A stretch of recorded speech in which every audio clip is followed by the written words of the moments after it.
ఒకటి మాగంధి, కుజస్థలి, వారుణాయుధం, ఇంద్రప్రస్థం.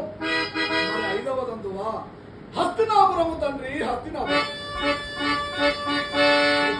వారి కృతంతం యావత్ భారతదేశానికి తలమానికం నిలిచిన హస్తినాపురాన్ని కోరుకుంటున్నారనగా వారు కోరుకున్నది ఒక్కొక్కరికి ఒక్కొక్క గ్రామమా లేక మా తోడ సంగ్రామం.